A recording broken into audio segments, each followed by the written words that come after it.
नमस्कार, आप देख रहे हैं लगातार अपना नीमच। मैं हूं संजय यादव। वार्ड नंबर 1 से लेकर 30 तक के नतीजे आ चुके हैं और 1 से लेकर 20 तक की स्थिति में जहां भाजपा की स्थिति बहुत ख़राब थी, वहीं अब थोड़ा स्थिति सुधरती हुई नज़र आ रही है। वार्ड नंबर 21 से लेकर 30 तक के जो नतीजे हैं उसमें अब तक के जो कुल कैलकुलेशन देखें तो 16 सीट जो है भाजपा ने जीती है और 11 सीट कांग्रेस ने जीती है, 12 सीट कांग्रेस ने जीती है और बाकी जो है वो निर्दलीय जीती है।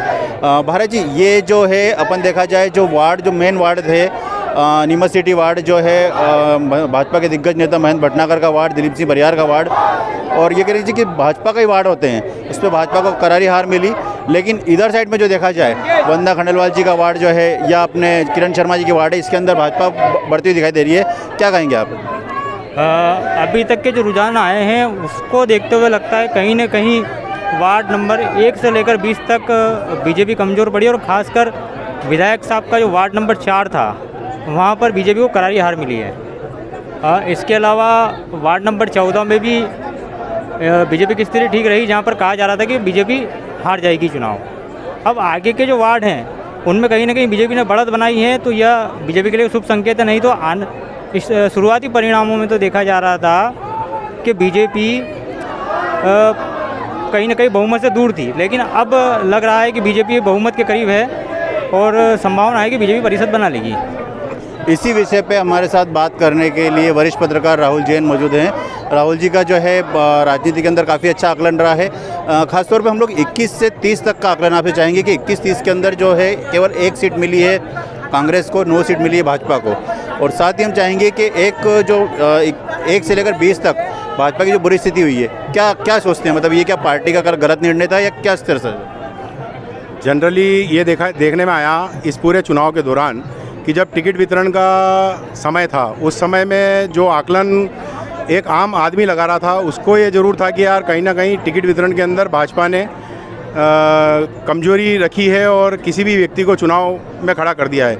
लेकिन मेरा जो आकलन परिणामों को देखने के बाद सामने आया उसके अंदर मुझे लग रहा है कि कहीं ना कहीं जिन चेहरों को बीजेपी ने वोट दिया है, मतलब बीजेपी ने जिन लोगों को कैंडिडेट के रूप में बनाया है, तो उन लोगों ने कहीं ना कहीं कुछ ना कुछ ऐसे काम किए हैं जो कि भले ही वो आम पब्लिक को दिखाई नहीं दे रहे हों या मीडिया के सामने नहीं आए हों, लेकिन वो आदमी कहीं ना कहीं सक्रिय रहे हैं। इसीलिए स्थिति आई है कि नए चेहरे होने के बावजूद आज हम ये देख रहे थे कि 1 से 20 तक के जो परिणाम आए उसके अंदर कांग्रेस ने भले ही गेन किया हो, लेकिन बाद के अंदर जो पेटियां खुली है उसके अंदर सीधी बीजेपी को बढ़त मिली है। इसका मतलब ये है कि जो नए चेहरे थे उनका भी आम आदमी ने बहुत अच्छी तरीके से स्वागत किया है और मुझे नहीं लगता है कि कहीं भी किसी भी तरीके का मुद्दा इस चुनाव के अंदर हावी रहा हो कि जिसको लेकर के कहीं एक तरफा डिसीजन आए हों। कांग्रेस ने भी बहुत अच्छी अपनी परफॉर्मेंस दी है, जहां पहले वो 8 सीटों पे थी, आज वो कम से कम 12 सीटों पे आई है अभी तक के रुझानों के अंदर। और बीजेपी हालांकि पहले भी पूर्ण बहुमत के साथ 35 सीटों पे थी, 33 सीटों पे, और आज देख रहे हैं तो बोर्ड बनता हुआ नज़र आ रहा है बीजेपी का।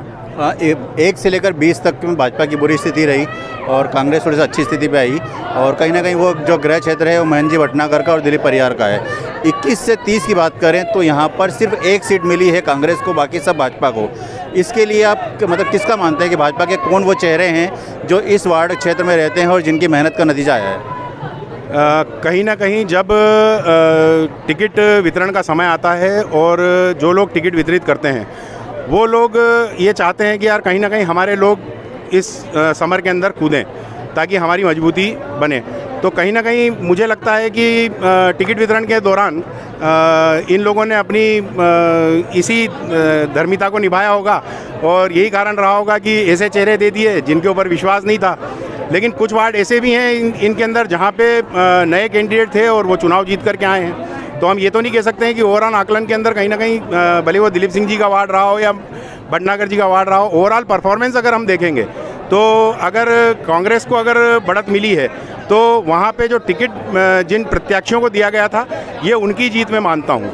और भाजपा के अंदर कहीं ना कहीं अगर टिकट वितरण हुई है तो कोई ना कोई कमजोरी उनने रखी है, इस कारण से ये नतीजा सामने आया है। राहुल जी, एक लास्ट चीज़ और वो कह रहे हैं, जैसे अपन कह रहे हैं कि भाजपा के अंदर टिकट वितरण में कहीं गलती हुई या वो रहा, कांग्रेस की जो जीत हुई है क्या ये संगठन की जीत है या वास्तविक प्रत्याशियों की अपनी मेहनत है?